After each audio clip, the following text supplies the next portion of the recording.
লাইলাতুল কদর কি? লাইলাতুল কদর হলো রমজান মাসের সবচেয়ে মর্যাদাপূর্ণ রাত। এই রাতে আল্লাহ তাআলা পবিত্র কোরআন নাজিল করেন। লাইলাতুল কদর কবে? নির্দিষ্ট তারিখ বলা হয়নি, তবে মুহাম্মদ সাল্লাল্লাহু আলাইহি সাল্লাম বলেছেন, রমজানের শেষ দশকের বিজোড় রাতগুলোতে লাইলাতুল কদর খুঁজে নাও।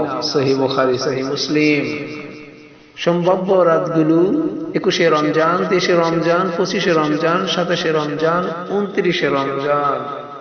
অনেক আলেমদের মতে 27 রমজান বেশি সম্ভাবনাময়, তবে নিশ্চিত নয়। এই রাতে কি কি আমল করবেন? বেশি বেশি নামাজ পড়া, কোরআন তেলাওয়াত করা, তওবা ও ইস্তিগফার করা, দোয়া করা, জিকির করা।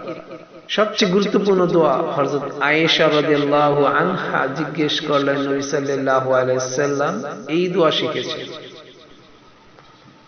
আল্লাহুম্মা ইন্নাকা আফউন তুহিব্বুল আফওয়া ফাফু আন্নি। হে আল্লাহ, নিশ্চয় আপনি ক্ষমাশীল, ক্ষমা করতে ভালোবাসেন, অতএব আমাকে ক্ষমা করে দিন। লাইলাতুল কদরের কিছু লক্ষণ হাদিসে এসেছে। রাতটি শান্ত ও প্রশান্ত হয়, খুব বেশি গরম বা ঠান্ডা নয়।